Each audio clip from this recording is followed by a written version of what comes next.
దేవునికి స్తోత్రం. హల్లెలూయా.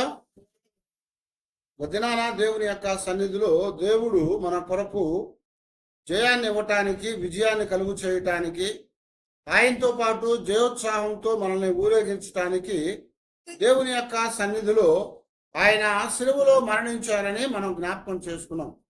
ఈరోజు దేవుని యొక్క లేఖనాల్లో మనం గమనిస్తున్నప్పుడు యేసు క్రీస్తు వారి లోకంలోనికి రావటము, ఆయన చనిపోవటం అనేది చాలా విలువైనటువంటిది.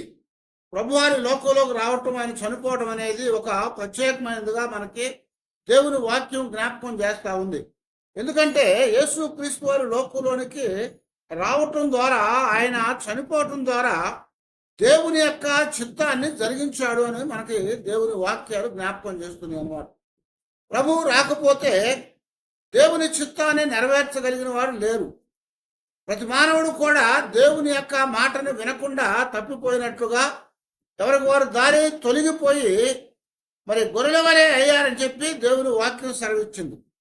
కనుక ఇప్పుడు దేవుని యొక్క చిత్తాన్ని జరిగించడానికి దేవుడు తన కుమారుడైన యేసు క్రీస్తు వారిని లోకానికి పంపించి ఆయన చిత్తము నెరవేరినట్లుగా ఆయనను సిలువకు అప్పగించాడు. యెషయా గ్రంథంలో ఒక మాట మనం గమనిస్తూ ఉంటాం. యెషయా గ్రంథం 6వ అధ్యాయం 8వ వచనంలో, అప్పుడు నేను ఎవరిని పంపిదను, నా నిమిత్తము ఎవడు పోవును అని ప్రభు సెలవీయగా వింటిని. అంతటా నేను చిత్తగించుము, నేనున్నాను, నన్ను పంపుము అనగా ఆయన, నీవు పోయి ఈ జనులతో ఇట్లనుము, మీరు చాలు. ఇక్కడ జ్ఞాపకం చేస్తున్నాడు కదా, దేవుని యొక్క సభ జరుగుతూ ఉంది. ఆ సభ జరుగుతున్నప్పుడు దేవుని యొక్క సన్నిధిలో నుంచి మానవులను విమోచించటానికి, విడిపించటానికి ఎవరు వెళ్తారు అని అక్కడ అడిగినప్పుడు, దూతల యొక్క సమూహం ఉంది, పరలోకపు జీవులు ఉన్నారు, దేవుడు తన సింహాసనం మీద ఉన్నారు. బహుశా మరి అక్క ఒక పెద్ద సభ జరుగుతూ ఉంది.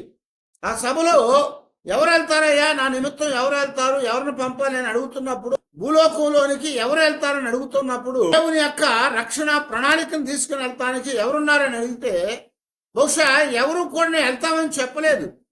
కారణం ఏంటంటే భూమి మీద ఉన్నటువంటి మానవులు అంత మంచివాళ్ళు కాదని తెలుసు అందరికీ.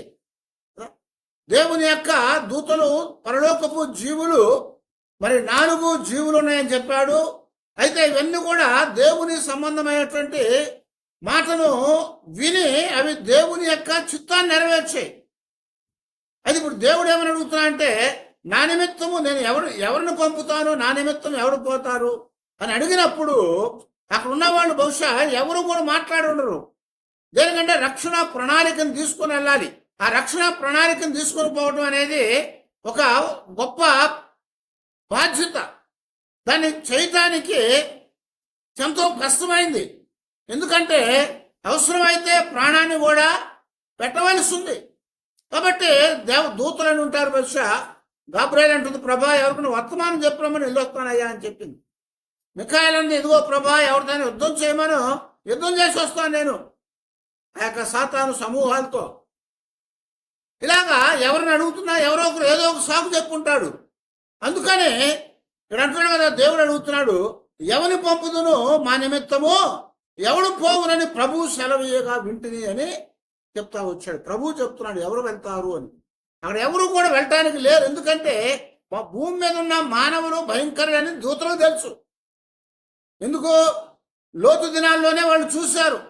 లోతు ఇంటికి వచ్చిన వాళ్ళని, ఆ యొక్క ఊర్లో ఉన్న జనమందరూ కూడా ఆ లోతు ఇంటిని చుట్టుముట్టి వాళ్ళు మా దగ్గరకు తీసుకురామని బలవంతం చేశారు లోతుని. అలాగే అనేకమైనటువంటి సంఘటనలు భూమి మీద దూతలు వచ్చినప్పుడు జరిగినవి ఉన్నాయి. కనుక వీటన్నిటిని బట్టి ఎవరు కూడా రావటానికి ఇష్టపడలేదు. అయితే ఇక్కడ అంటున్నాడు కదా, నేనున్నాను, నన్ను పంపు, నేను చిత్తగించుము, నేనున్నాను, నన్ను పంపుము అన్నాడు. నేనున్నాను, నన్ను పంపమని చెప్పింది ఎవరయ్యా అంటే కుమారుడు యేసు క్రీస్తు వారు. ఆయన అక్కడ ఉండి ఆయన అంటాడు, నన్ను పంపించు తండ్రి, నేను వెళ్తాను, నేను ఆ కార్యాన్ని నెరవేరుస్తాను. అదంతా కష్టమైంది అయినప్పటికీ, అదంతా బాధతో కూడినప్పటికీ నేను వెళ్ళి దాన్ని జరిగిస్తానని చెప్తా వచ్చాడు. తండ్రి అడుగుతున్నప్పుడు కుమారుడు చెప్తున్నాడు, నేనున్నానని పంపించాయా, నేను వెళ్తాను, అది ఎంత కష్టమైనా అవ్వచ్చు, నేను వెళ్తాను. ఎందుకంటే రక్షణ కార్యము అనేది ఏదా అంటే మానవులు భూమి మీద ఉన్నటువంటి వారి యొక్క పాపములు పరిహారం చేయటానికి ఆయన ప్రాణాన్ని ఇవ్వాలి, అందుకొరకే ఎవరు కూడా రావడానికి ఇష్టపడలేదు. కాబట్టి ఇప్పుడు ఎవరు వచ్చారంట, కుమారుడు అంటాడు యేసు క్రీస్తు వారు భూమి మీదకి ఆయన వచ్చాడు అన్నాడు. అందుకొరకు ఇక్కడ యెషయా గ్రంథంలో 53వ అధ్యాయంలో 10వ వచనంలో మనం గమనించినప్పుడు అతని నలగగొట్టుటకు యెహోవాకు ఇష్టమాయను, ఆయన అతనికి వ్యాధి కలుగ చేశాను. హల్లెలూయా. ఏమన్నా అండి, అతని నలగొట్టడం యెహోవాకి ఇష్టమైంది, అతనికి వ్యాధిని కలుగు చేస్తానని చెప్తా వచ్చాడు. కలుగు చేశాడు. అతడు తనను తాను అపరాధ పరిహారార్థ బలిగా చేసుకోబోతున్నాడు అని చెప్తున్నాడు. తండ్రికి మాటను కొట్టివేయలేక భూమి మీదకి వచ్చినటువంటి కుమారుడు తండ్రి కోరినటువంటి కార్యాన్ని జరిగించబోతా ఉన్నాడు. తండ్రి యొక్క చిత్తాన్ని ఆయన జరిగించబోతా ఉన్నాడు. ఆ కార్యములో ఏమవుతుందట, అతనిని నలగొట్టడానికి దేవునికి ఇష్టమైంది, తండ్రికి ఇష్టమైంది. అతనికి వ్యాధిని కలుగు చేయటం ఆయనకి ఇష్టమైందని చెప్తున్నాడు. నలగొట్టటము, వ్యాధి కలుగు చేయటం అనేది తండ్రికి ఇష్టమైందట. కనుకనే ఆ చిత్తాన్ని నెరవేర్చడానికి యేసు క్రీస్తు వారు భూమి మీదకి ఆయన వచ్చాను చెప్తా వచ్చాడు. ఆయన చిత్తము నెరవేర్చడం నాకెంతో సంతోషం అని చెప్తా ఉన్నాడు. తండ్రి మాట వినటం అనేది కుమారుడు చేసినప్పుడు తండ్రికి చాలా ఆనందం కలుగుతుంది. అలాగే తండ్రి తన కుమారుడు చేసిన కార్యాన్ని బట్టి ఆనందపడ్డప్పుడు కుమారుడు కూడా దానిలో పాలు పొందుతాడు. అయితే ప్రభువారు ఒక ఉపమానం చెప్పాడు. ఒకరికి 2 కుమారులు ఉన్నారు. ఒకడు పెద్దోడిని పిలిచాయా, నువ్వు పోయి పొలం చూసిరారా అంటే వాడేమన్నా అంట వెళ్తానులే అన్నాడు, కానీ పోలేదు. మరొకడిని పిలిచాయని చెప్పండి, అయ్యా అన్నయ్య వెళ్తా అన్నాడు, వెళ్ళలేదు, నువ్వు పోయి చూసిరారంటే వాడేమన్నాడు, నేను పోను అని చెప్పేశాడు. ముందే నేను వెళ్ళనని చెప్పి వాడు పొలం వెళ్ళి వచ్చాడు. ఇప్పుడు మనం ఇక్కడ ప్రభు అడుగుతున్నాడు వాళ్ళని, ఇదిగో ఇద్దరిలో ఎవడు తండ్రి మాట నెరవేర్చారు? ఎవరు నెరవేర్చారట? ఇద్దరు నెరవేర్చలేదు. ప్రభువు చెప్పిన మాట ఏంటంటే ఆ ఇద్దరు కూడా తండ్రి చిత్తాన్ని నెరవేర్చలేదు. ఒకడేమో వెళ్తానని చెప్పి వెళ్ళలేదు, ఒకడే వెళ్ళనని చెప్పేసి వెళ్ళాడు. అది కూడా సరైనది కాదు. అయితే ఇప్పుడు కుమారుడు ఎందుకు వచ్చాడంటే తండ్రి యొక్క చిత్తమును నెరవేర్చడానికి భూమి మీదకి వచ్చాడు. తండ్రి యొక్క చిత్తాన్ని నెరవేర్చాలంటే కష్టం ఉంది, బాధ ఉంది, అక్కడ వేదన ఉంది, శోధన ఉంది, మరి ఎంతో భయంకరమైనటువంటి ఆ మరణం ఉంది. వాటన్నిటిని భరించి ఆయన ఆ కార్యాన్ని జరిగించడం అనేది నాకు ఇష్టము అని చెప్తున్నాడు. అందుకొరకు మనం చూస్తూ ఉంటే జకర్యాలో 13వ అధ్యాయం 7వ వచనంలో ఖడ్గమ నా గొర్రెల కాపరి మీదను నా సహకారి మీదను పడుము, ఇదే సైన్యములకు అధిపత్యము యెహోవా వాక్కు అని పలుకుతున్నాడు అని చెప్తున్నాడు. ఎవరి మీద పడమంటున్నాడు? ఎవరి మీదట? గొర్రెల కాపరి మీద. గొర్రెల కాపరి మీద పడు, నా సహకారి మీద పడు అంటున్నాడు. గొర్రెల కాపరి ఎవరు? యేసు ప్రభు వారు. సహకారి ఎవరు? సహకారి అంటే ఎవరు? సహకారి అంటే కలిసి పనిచేసేవాళ్ళు. సహకారి అంటే కలిసి పనిచేసేవాళ్ళు. సృష్టిలో తండ్రి కుమార పరిశుద్ధాత్మ కలిసి సృష్టిని కలుగు చేశారు. అలాగే ప్రతి కార్యములో కూడా తండ్రి కుమార పరిశుద్ధాత్మ కలిసి పనిచేశారు. కాబట్టి ఇప్పుడు ప్రభు దేవుని యొక్క సహకారి ఎవరు? కుమారుడే. దేవుని యొక్క సహకారి కుమారుడే. కనుక ఇప్పుడు నువ్వు ఖడ్గమా అని చెప్పి ఖడ్గంతో చెప్తున్నాడు కదా, నీవు వెళ్ళి ఎవరి మీద పడమన్నాడు? గొర్రెల కాపరి మీద, నా గొర్రెల కాపరి మీద పడుము, ఆ తర్వాత నా సహకారి మీద పడు అని చెప్పాడు. ఆ ఖడ్గం వచ్చినప్పుడు దాన్ని భరించటమే చిత్తము నెరవేర్చడం.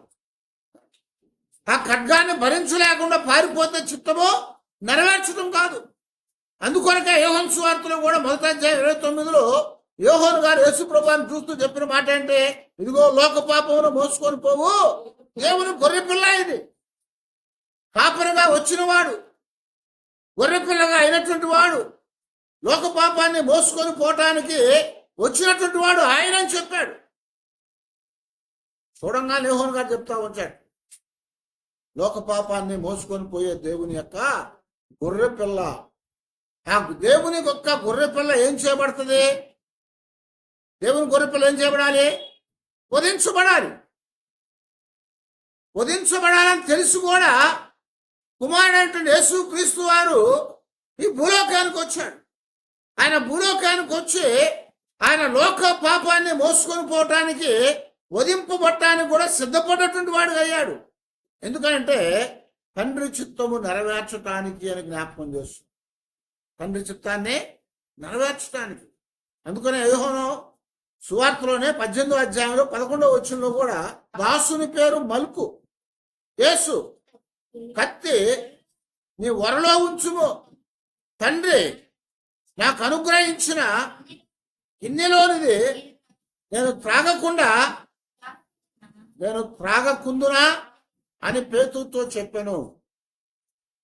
ఈ సంఘటన ఏంటంటే గచ్చమనే తోటలో ఉన్నారు. గచ్చమనే తోటలో ప్రభు ప్రార్థన చేస్తూ ఉన్నాడు.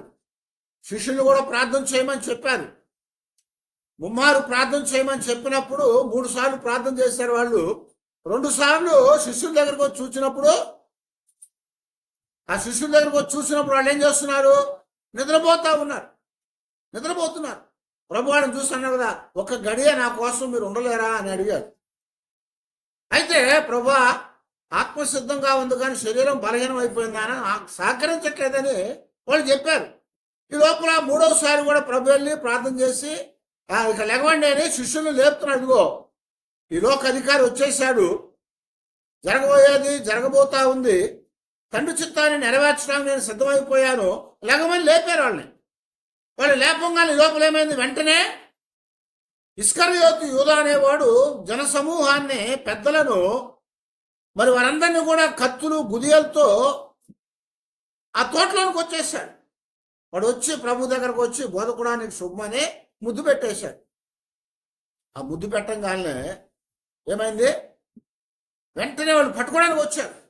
ఈ లోపల పేతురు గారు ఎప్పుడు కూడా చేపల వల విడిచిపెట్టేసిన తర్వాత కత్తి పట్టుకొని తిరుగుతూ మొదలుపెట్టాడు. చేపల వల విడిచిపెట్టేశాడు, కత్తి కట్టుకొని తిరుగుతున్నాడు ఆయన. మరి ఆ కత్తి ఎందుకు కట్టుకొని తిరిగాడో మనకు తెలియదు. అయితే ఆ వరలోంచి గౌక్కుని కత్తిని తీసి పట్టుకోవడానికి వచ్చినటువంటి వాడిని నరకబోయాడు. అది తప్పిపోయి ఎవడి మీద పడింది? ప్రధాన యాజకుని యొక్క సేవకుడి మీద పడింది, పనివాడి మీద పడింది. వాడి పేరు మలుకు అని చెప్తున్నాడు. వాడు చెవు తెగిపోయింది, బహుశా గురి తప్పిపోయింది. ఎందుకంటే చీకటి, భయంతో గురి తప్పుద్ది. చీకటిగా ఉంది కాబట్టి గురి తప్పిపోయింది. తొందరలో ఉన్నాడు కాబట్టి ఏం చేయాలి అర్థం కాక ఒకటి నరకాలనుకున్నాడు, మరొకటి చెవు తెగిపోయింది. వెంటనే ప్రభు చెప్తున్నాడు, ఆ చెవు తీసి వాడికి అతికిచ్చేసి, పేతురు నీ కత్తిని వరలో పెట్టు, ఇదిగో తండ్రి చిత్తము నెరవేర్చకుండా నేను ఊరుకోవాలా? నేను దానికోసం వచ్చాను కదా అని పేతురుతో ప్రభు వారు చెప్తున్నట్టుగా మనం ఇక్కడ జ్ఞాపకం చేసుకుంటున్నాం. కాబట్టి తండ్రి యొక్క చిత్తాన్ని నెరవేర్చడానికి ఆయన భూమి మీదకి వచ్చాడు. ఆయన గురించి ప్రవచనాలు చెప్పబడ్డాయి. ఆయన పుట్టుక గురించి ప్రవచనాలు ఉన్నాయి. ఆయన శ్రమల గురించి, ఆయన జీవితం గురించి ప్రవచనాలు ఉన్నాయి. ఆయన శ్రమల గురించి ప్రవచనాలు ఉన్నాయి. ఆయన మరణం గురించి, ఆయన తిరిగి లేచినటువంటి ఆ పునరుద్ధానం గురించి, ఆయన ఆరోహణమయ్యే దాని గురించి, మరలా రాబోయే దాని గురించి ప్రవచనాలు రాయబడ్డాయి. ఇవన్నీ కూడా ప్రభు వారి కంటే ముందు సుమారుగా 1000 సంవత్సరాల దగ్గర నుంచి 600 సంవత్సరాల వరకు కూడా క్రీస్తు పూర్వం రాయబడ్డాయి. అవన్నీ కూడా నెరవేర్పులోకి వచ్చినాయి. కాబట్టి ఇక్కడ ప్రభు చెప్తున్నాడు కదా, ఆ కీర్తన గ్రంథంలో కూడా దావీదు ప్రభువాని గురించి ప్రవచిస్తూ ఆయన చెప్తాడు కదా, 40వ కీర్తన 7వ వచనంలో, అప్పుడు పుస్తకపు చుట్టలో నన్ను గూర్చి రాయబడిన ప్రకారము నేను వచ్చి ఉన్నాను. ఏమన్నాడు ఇక్కడ? నేను ఎందుకు వచ్చాను భూమి మీద కంటే ప్రవచనాల్లో రాయబడింది అది, అందుకే నేను వచ్చానని చెప్తున్నాడు. దానికోసమే నేను ఇక్కడికి వచ్చానని చెప్పాడు. అలాగే యేసుక్రీస్తు వారు ఎందుకు వచ్చాడయ్యా అంటే తండ్రి చిత్తాన్ని నెరవేర్చడానికి వచ్చాడు. మనకు బాగా తెలిసినట్లుగా యోహాను సువార్తలో 4వ అధ్యాయంలో 34వ వచనంలో ప్రభువారు ఆయన యూదయాలో నుంచి గలిలయ వెళ్ళవలసినటువంటి సమయంలో ఎక్కడికి వెళ్ళాడు? సమరయాలో గుండా వెళ్ళాడు. అది కూడా మెట్ల మధ్యాహ్నము. ఒక బావి దగ్గర ఆయన ఉన్నాడు అక్కడ. అప్పుడే ఒక స్త్రీ వచ్చింది. ఆమెతో మాట్లాడుతున్నటువంటి సందర్భంలో శిష్యులను చూసి వాళ్ళు అన్నారు కదా, అయ్యా తింటానికి ఏమైనా తీసుకొని వస్తాం, ఆకలి అవుతుంది కదా అని వాళ్ళు వెళ్ళారు ఊళ్ళోకి. ఈ లోపల ఆ సమరయాలో నుంచి ఊళ్ళో నుంచి ఒక స్త్రీ వచ్చింది. ఆయన ఆమెతో మాట్లాడాడు, ఆమెకి జీవజలం ఇచ్చాడు. ఇదంతా అయిపోయింది. ఈ లోపల అయిపోయేటప్పుడు ఏమైందంటే శిష్యులు వచ్చారు. యోహాను సువార్త 4వ అధ్యాయం 34వ వచనంలో యేసు వారిని చూచి, నన్ను పంపిన వాని చిత్తము నెరవేర్చుటయు ఆయన పని తుదముట్టించుటయు నాకు ఆహారమై ఉన్నది. హల్లెలూయా. ఏమన్నా అండి? తండ్రి నన్ను పంపినటువంటి పనిని నేను నెరవేర్చాలి, ఆ పనిని నేను ముగించాలి. ఆ పని నేను నెరవేర్చడానికి అదే నాకు ఆహారము, అదే నాకు ఆహారం. తండ్రి చిత్తము నెరవేర్చడమే నాకు ఆకలి దప్పులని చెప్పాడు ఆయన. ఎందుకనంటే శిష్యులు భోజనం తేయడానికి వెళ్ళారు. వాళ్ళు వచ్చినాక వాళ్ళు అనుకున్నారు కదా, ప్రభు ఆ మాట చెప్పగానే ఎవరైనా ఏమైనా ఆయనకి తినడానికి ఇచ్చారేమో అనుకున్నారు. ఎందుకంటే నాకు ఆహారం అదే, తండ్రి చిత్తం నెరవేర్చడమే. ఆయన పని నేను చేశాను కాబట్టి నాకు ఇంకా ఆకలి లేదని చెప్పాడు. ప్రభువు తండ్రి చిత్తాన్ని నెరవేర్చటము ఆయన ఆకలి దప్పికలై ఉన్నాయి. ఆ ఆత్మను రక్షించాలి, ఆ సమరయలో ఉన్నటువంటి ఆత్మను రక్షించాలి. కాబట్టి ఆ ఆత్మను రక్షించగా ఏమైంది? ఆయన ఆకలి తీరిపోయింది, ఆకలి తీరిపోయింది. అందుకనే నాకు తండ్రి చిత్తం నెరవేర్చడమే నాకు ఆహారం అని చెప్పాడు ఆయన. ఆయన మాట చెప్తా ఇంకా అనేక పర్యాయాలు ఆయన చనిపోయిన తర్వాత కూడా ఆయన చెప్తున్నాడు, నా చిత్తము దేవుని చిత్తం నెరవేర్చడానికి నేను వచ్చానని చెప్తున్నాడు. దేవుని చిత్తము నెరవేర్చడానికి వచ్చానని చెప్తున్నాడు. ఆయన చనిపోయి తిరిగి లేచిన తర్వాత ఆయన ఎంఐ మార్గంలో ఇద్దరు నడుచుకుంటూ వెళ్తున్నారు శిష్యుడు. ఆయన తిరిగి లేచి, మీరు త్వరగా వెళ్ళి గలయాలో ఉన్నటువంటి శిష్యులకు చెప్పమని చెప్పాడు ప్రభు. చెప్పిన తర్వాత ఆయన వెళ్తా ఉండేలేకే ఇద్దరు నడుచుకుంటా వెళ్తున్నారు ఎంఐ దారిలో. ఆ వెళ్తా ఉన్నటువంటి వారితో ఆయన కూడా మెల్లగా కలిసి వచ్చి వాళ్ళతో వాడు కలిశాడు. వాళ్ళతో కలిసినప్పుడు వాళ్ళతో సంభాషణ మొదలైంది. ఇదిగో మీరు ఎక్కడికి వెళ్తున్నారు, ఏం చేస్తున్నారంటే, ఇదిగో ఏంటి సంగతులు అని అడిగాడు.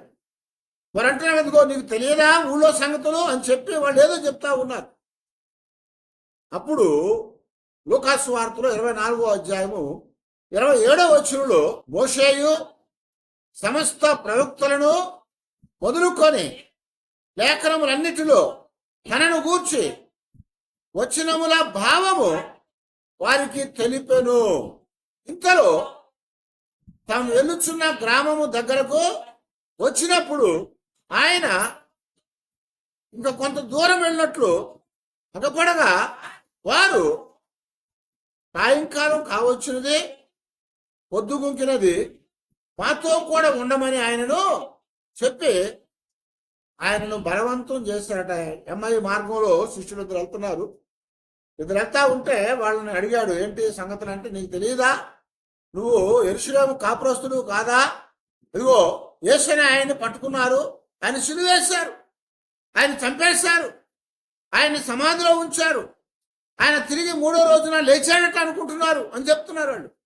అప్పుడు ప్రభు వాళ్ళని చూసి వాళ్ళతో మాట్లాడుతూ ఆయన చెప్తున్నాడు, ఇదిగో ఇవన్నీ కూడా నా కొరకు ప్రవక్తలను కీర్తనలోను గ్రంథములో రాయబడినట్లుగా నేను వచ్చాను. అవి నెరవేర్చబడ్డాయి కాబట్టి దాని కొరకే నేను వచ్చాను. అవి నెరవేర్చడమే నాకు ఆహారమై ఉందని చెప్తున్నాడు. అవి నెరవేర్చడమే నాకు ఇష్టమై ఉందని చెప్తున్నాడు. 44వ వచనం కూడా చదవండి ఒకసారి.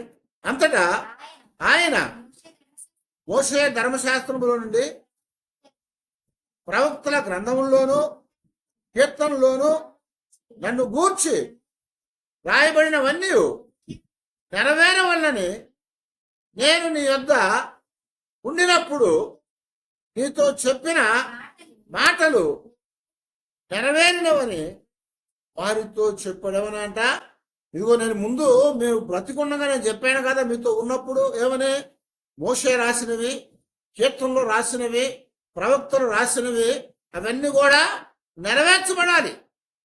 అవి నెరవేర్చడం నేను వచ్చాను. ఇప్పుడు అవి నెరవేరకపోతే నేను రావటం వ్యర్థమైపోద్ది.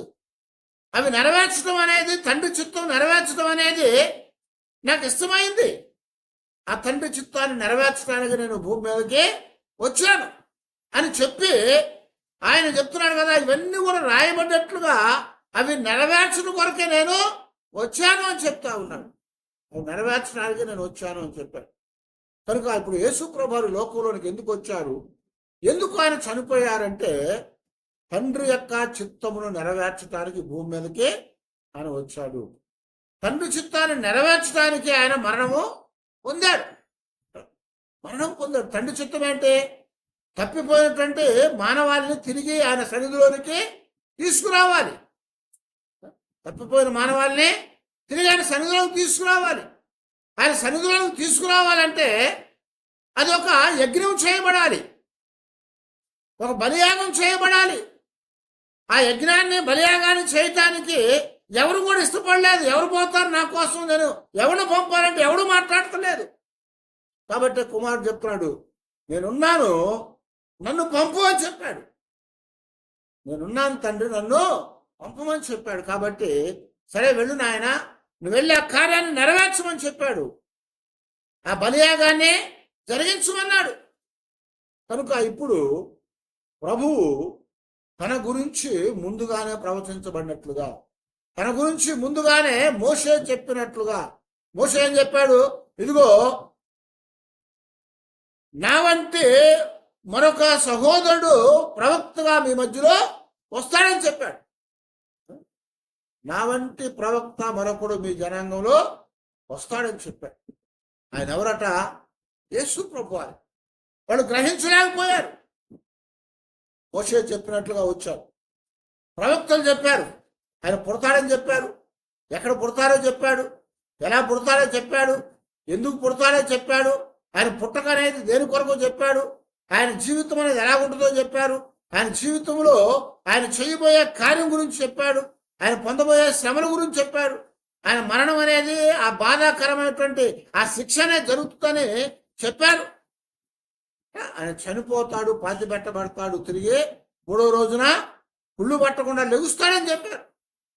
లేచిన తర్వాత ఆయన మరణ పరలోకానికి ఆరోహణం అవుతాడని, ఆరోహణమైన తర్వాత తిరిగి ఆయన ఆత్మను పంపుతాడని, ఆయన ఆత్మను పంపిన తర్వాత తిరిగి ఆయన భూమి మీదకి మరలా వస్తాడు 2వసారి అని ప్రవచించబడ్డాయి. ఇవన్నీ ప్రవచనాలు రాయబడ్డాయి. ఆ ప్రవచనాలను కూడా నెరవేర్చడానికి నేను ఇప్పుడు వచ్చానని చెప్తున్నాడు ఆయన. అవి నెరవేర్చడానికి వచ్చాడు. అవన్నీ ఏంటయ్యా అంటే తండ్రి యొక్క చిత్తము నెరవేర్చడానికి. యేసు ప్రభువు చనిపోవటం అనేది ఒక ప్రణాళిక. యేసు ప్రభువు ఏదో అందరూ అనుకున్నట్లుగా ఆయన యూదులు పెద్దలకి, శాస్త్రులు, పరిసయ్యులకి, యాజకులకి అడ్డంగా ఉన్నాడు కాబట్టి వాళ్ళు చంపాలనుకోలే. అదొక కారణం. అది అయితే ఇస్కరియోతు యోధ తను అనుకున్న కోరిక నెరవేరలేదు కాబట్టి ఆయన అప్పగించాడు కాబట్టి చచ్చిపోలేదు. అదొక కారణం. అయితే యేసు ప్రభువు ఎందుకు మరణించాడయ్యా అంటే తండ్రి చిత్తం నెరవేర్చడానికి. తండ్రి చిత్తము నెరవేర్చడానికే యేసు ప్రభువు ఈ లోకంలోకి వచ్చి చనిపోయాడు. అంతేగాని యూదులకు అడ్డంగా ఉన్నారని వాళ్ళు పట్టుకొని చంపేయలేదు, లేకపోతే ఇస్కరియోతు కోరిక తీరకపోవటం వలన వాడు అమ్మేసేయలేదు. ఆయన రావటం ఏదయ్యా అంటే దేవుని యొక్క ప్రణాళికను సంపూర్తి చేయటానికే ఆయన రావటం అనేది, తండ్రి యొక్క అభిష్టాన్ని నెరవేర్చడానికే. అందుకని ఏం చెప్పాడు యెషయా? ఆయనను నలగగొట్టుటకు యెహోవాకు ఇష్టమైందట. ఆయన మరణం ఏంటి? శ్రమలతో కూడింది. నలగొట్టబడాలి, వీపంతా దున్నబడాలి, రక్తం కార్చాలి, శరీరం అంతా కూడా నలగొట్టబడి సొగసైనను స్వరూపమైనను లేకుండా చేయబడ్డాడు. సొగసైన స్వరూపమైన లేకుండా చేయబడ్డాడు ఆయన. ఆయన 10,000 మందిలో కూడా అతి సుందరుడు. ఎలాంటి వాట? 10,000 మందిలో కూడా అతి సుందరుడు. 10,000 మందిలో ఒక సుందరుడు అట, అందరికంటే కూడా అందమైన వాడని చెప్తున్నాడు. ఏమైనట? సొగసైనను స్వరూపమైనను లేకుండా పోయింది. ఎలాగైపోయాట? అతడు నల్లని బొగ్గు వంటి వాడుగా అయిపోయాడట. విలాపవార్తలు రాశాడు. ఎందుకంటే ఆ ఎండలో వేలాడి ఆయన మాడిపోయాడు. దేని కొరకయ్యా అంటే ఆయన వచ్చినటువంటి పని నెరవేర్చాడు కాబట్టి అది చేయటము ఆయనకి ఇష్టమైంది, అది కూడా తండ్రికి ఇష్టమైంది.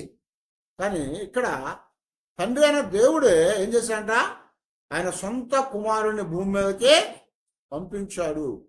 దేని కొరకయ్యా అంటే లోకములో ఉన్న సకల మానవాళిని ఆయన ప్రేమించాడు కనుక, ఆ ప్రేమను బట్టి వాళ్ళకి రక్షణ ఇవ్వాలనుకున్నాడు కనుక, వాళ్ళని రక్షించాలనుకున్నాడు కనుక, ఆ రక్షణ అనేది పాత నిబంధనలో వాళ్ళకి ఏం చెప్పాడు? మేకలో గొర్రెలో ఎడ్లో తీసుకొచ్చి బలి అనరా, అప్పటికప్పుడు పాపం పోద్దని చెప్పాడు. కానీ మేకల యొక్క గొర్రెల యొక్క ఎడ్ల యొక్క రక్తం వలన పాప క్షమాపణ కలుగదు అని చెప్పాడు మళ్ళీ. కాబట్టి ఇప్పుడు ఏం కావాలి? పరిశుద్ధుని యొక్క రక్తము కావాలి, పరిశుద్ధుని యొక్క మరణము కావాలి. ఆ పరిశుద్ధుడు ఎవడున్నాడయ్యా భూమి మీద అంటే, భూమి మీద ఒక్కడును లేడు నీతిమంతుడు కదా. నీతిమంతుడు ఒక్కడైనా లేడు. అందరూ కూడా గొర్రెల వలె దారి తప్పిపోయారట. అందరూ కూడా గొర్రెల్లాగా దారి తప్పిపోయారు. అందరూ కూడా పాపం చేసి దేవుడు అనుగ్రహించే కృపను పొందలేకపోయారు. కనుక ఆ పాపం వల్ల వచ్చిన జీతం మరణం కనుక మరణానికి అప్పగించబడిపోయారు. ఇప్పుడు అందులోంచి తప్పించడానికి దేవుడు ఆయన ఏక కుమారుణ్ణి, తన జనదైక కుమారుని అని కొన్ని ట్రాన్స్లేషన్స్ రాస్తా ఉంటాయి. జనదైక కుమారుడు, ఏక కుమారుడు, ఆ కుమారుణ్ణి భూమి మీదకి పంపించి ఆయన్ని నలగొట్టడము దేవునికి ఇష్టమైంది. ఆయనకు వ్యాధిని కలుగు చేయటం ఆయనకి ఇష్టమైంది. ఎందుకంట మన వ్యాధి అంతా ఆయన తీసుకున్నాడు, మన పాపం అంతా ఆయన తీసుకున్నాడు, మన శాపం అంతా ఆయన తీసుకున్నాడు, మనకున్నటువంటి సమస్తమైనటువంటి ఉగ్రతంతను కూడా ఆయన భరించాడు. ఆయన మన మన స్థానములో సెలవులో వేలాడాడు. అది తండ్రికి ఇష్టమైంది కాబట్టి తండ్రి చిత్తము నెరవేర్చటానికే నేను భూలోకానికి వచ్చానని చెప్పాను. యోహాను సువార్తలో 14వ అధ్యాయం 31వ వచనంలో ఆఖరి భోజనంలో ఉన్నారు, పస్కా భోజనంలో. ఆ పస్కా భోజనం ఉన్నటువంటి వారితో ప్రభు మాట్లాడుతా అంటున్నాడు కదా, అయినను నేను తండ్రిని ప్రేమించుచున్నానని లోకము తెలుసుకున్నట్లు తండ్రి నాకు ఆజ్ఞాపించినట్లు నెరవేర్చుటకు నేను ఈలాగు చేయించున్నాను. హల్లెలూయా. ఏమనండి ఇక్కడ? తండ్రి నన్ను ప్రేమించాడు, నేను కూడా తండ్రిని ప్రేమిస్తున్నాను. నేను తండ్రిని ప్రేమించున్నాను, తండ్రి నన్ను ప్రేమించాడు, నేను తండ్రిని ప్రేమిస్తున్నాను కనుక తండ్రి నాకు అప్పగించిన దానిని చేయటానికి నేను ఇలాగా చేస్తున్నాను అని చెప్పాను. ఇలాగ చేస్తున్నానని చెప్పాను. అదేందయ్యా అంటే తన యొక్క శరీరాన్ని అప్పగించి, తన ప్రాణాన్ని అప్పగించి ఆయన కలువరి శిలువలో బలియాగంగా చేయబట్టాను. లోకంలో ఉన్నటువంటి మనుషులందరి యొక్క పాపాన్ని మోసుకొని పోయినటువంటి దేవుని గొర్రెపిల్లగా ఆయన ఆ శిలువలో వేలాడటానికి వెళ్తున్నాడు. అది తండ్రికి ఇష్టమై పంపించాడు ఆయన. చాలా మంది మిలిటరీకి పంపిస్తూ ఉంటారు. మొన్న ఒక వార్త చదివాను. ఒక 16 సంవత్సరాల అమ్మాయి మార్స్ గ్రహం మీదకి వెళ్తుంది 2030లో. ఇప్పుడు ఆ అమ్మాయికి 16 సంవత్సరాలు. 2030లో మార్స్ మీద కన్నా 21 సంవత్సరం వస్తుంది అప్పుడు అమ్మాయికి. వెళ్తుంది కానీ తిరిగి రాదు. వెళ్ళటానికి మాత్రమే ఆ రాకెట్ తయారు చేస్తున్నారు, స్పేస్ షిప్ లాంటిది ఏదో. అది వెళ్తుంది అంతే, తిరిగి రాదు. అది అక్కడికి వెళ్ళిపోయినాక అది అక్కడ ఆగిపోద్ది. అది మళ్ళా వస్తుందో మళ్ళా అమ్మాయి రావటానికి అవకాశం లేదు. ఇప్పుడు ఆ అమ్మాయి అక్కడికి వెళ్తానికి సిద్ధపడిపోయింది. వాళ్ళ నాన్న కూడా నువ్వు వెళ్ళమ్మా అని చెప్పాడు. సరే వెళ్ళి ఏదో టూర్ వేసుకొని ఒక సంవత్సరం వెనకొచ్చేదా? కాదు, ఇంకక్కడే ఉండిపోద్ది, అక్కడ చచ్చిపోద్ది అమ్మాయి. ఒకవేళ ఏదన్నా ఇక్కడ నుంచి వెళ్ళి తీసుకొచ్చేటువంటి ఏర్పాటు చేయకపోతే అక్కడే చనిపోద్ది ఆ అమ్మాయి. దానికి కూడా వాళ్ళ తండ్రికి తల్లికి ఇష్టమైంది. మార్స్ మీదకి వెళ్ళి ఒక గొప్ప ఘనత సాధించాలని తల్లిదండ్రులకు ఇష్టమై 16 సంవత్సరాల పిల్లని పంపడానికి ఇష్టమైపోయారు. మరి అలాంటిది భూమిని సృజించిన వాడు, సృష్టికర్త, మానవులందరినీ కూడా ఏర్పాటు చేసినటువంటి వాడు, ఆయన పోలికలో వారిని సృజించాడు. అలాంటి మానవులు తప్పిపోయి పాడైపోయి నాశనం అయిపోయి అందరూ కూడా మరణానికి వెళ్ళిపోయారు. ఇప్పుడు వాళ్ళని రక్షించడానికి, వాళ్ళు తిరిగి తీసుకురావటానికి, వాళ్ళ జీవితాల్లో ఉన్నటువంటి ఆ మరణ సంబంధమైన అంతట్లోంచి కూడా విడిపించి తండ్రి అయిన దేవుని దగ్గరికి మళ్ళా కలపటానికి తండ్రికి ఇష్టమైంది కాబట్టి ఏం చేశాడు? తన ప్రియ కుమారుణ్ణి నలం కొట్టడానికి తండ్రికి ఇష్టమైంది. మనుషులందరి వ్యాధి, బాధ, ఆ రోగం అంతా కూడా ఆయన మీద మోపడానికి ఆయనకి ఇష్టమైంది. కనుక యేసు ప్రభువు ఎందుకు భూలోకానికి వచ్చాడు, ఎందుకు చనిపోయాడంటే తండ్రి చిత్తము నెరవేర్చడానికి ఆయన వచ్చాడు. తండ్రి చిత్తము నెరవేర్చడానికి ఆయన చనిపోయాడు. అందుకని అదే 17వ అధ్యాయం 4వ వచనంలో కూడా యోహాను సువార్తలోనే మాట్లాడుతున్నాడు కదా, చేయుటకు నీవు నాకు ఇచ్చిన పని నేను సంపూర్ణముగా నెరవేర్చి భూమి మీద నిన్ను మహిమ పరిచితుని. హల్లెలూయా చెప్పండి. ఆయన చనిపోవడానికి ముందే చెప్తున్నాడు ఏమని? తండ్రి, నువ్వు నాకు ఇచ్చిన పనిని నేను సంపూర్తి చేశాను భూమి మీద. నాకు ఇచ్చిన పని సంపూర్తి చేశాను. సంపూర్తి చేసి భూమి మీద నేను నిన్ను ఏం చేశానంట? ఘనపరిచాను, నిన్ను మహిమపరిచానని చెప్తున్నాడు. తండ్రిని మహిమపరిచి ఆయన తిరిగి మళ్ళా పరలోకానికి వెళ్ళాలి అనుకుని ఆయన లోకానికి వచ్చాడు, శ్రమపడ్డాడు, బాధపడ్డాడు, ఆయన కొట్టబడ్డాడు, అనేక రీతులుగా ఆయన హింసించబడ్డాడు, ఆయన శరీరం అంతా కూడా చీల్చబడింది, ఆయన రక్తం కార్చబడింది, ఆయన ప్రాణము క్రయధనముగా అప్పగించబడింది. ఎందుకయ్యా అంటే తండ్రి యొక్క చిత్తాన్ని నెరవేర్చడానికి. కనుక ప్రియ దేవుని బిడ్డలారా, దేవుడు మన కుమారుడు యేసుక్రీస్తు వారిని లోకానికి పంపి ఆయన చిత్తాన్ని నెరవేర్చడం. ఆయన చిత్తం ఏదయ్యా అంటే పాపములో, శాపములో, మరణములో ఉన్న మనం అందరం కూడా తిరిగి కోల్పోయినటువంటి ఆ సహవాసాన్ని, కోల్పోయినటువంటి ఆ యొక్క ఆ బంధాన్ని తిరిగి దేవుడు ఏర్పాటు చేయాలనుకున్నాడు. కనుక అలాగున ఆయన జరిగించాడు. కనుక మనం కూడా దేవుని ప్రేమించి, ప్రభువుని ప్రేమించి, ఆయన మనకిచ్చిన చిత్తాన్ని కూడా మనం నెరవేర్చే వాళ్ళంగా మన జీవితాల్లో ప్రభువుతో మనం ముందుకు సాగాలి. ఆయన వచ్చి తండ్రి చిత్తం నెరవేర్చకపోతే భూమి మీద మనకి కావలసిన రక్షణ దొరికేది కాదు. ఆయన రాకపోతే ఎవరు కూడా మనల్ని భూమి మీద విమోచించేవాడు కాదు. కనుక అలాంటి కృపా దేవుడు మనకు అనుగ్రహించి, నడిపించి, బలపరిచేటట్లుగా దేవుని చిత్తాన్ని మనం కూడా వెంబడించి దానికి మనం జీవించేటట్లుగా దేవుడు మనందరికీ సహాయం చేసేటట్లుగా ప్రార్థన చేసుకున్నాం. అందరి తలలో ఉంచి ప్రార్థన చేసుకున్నాం.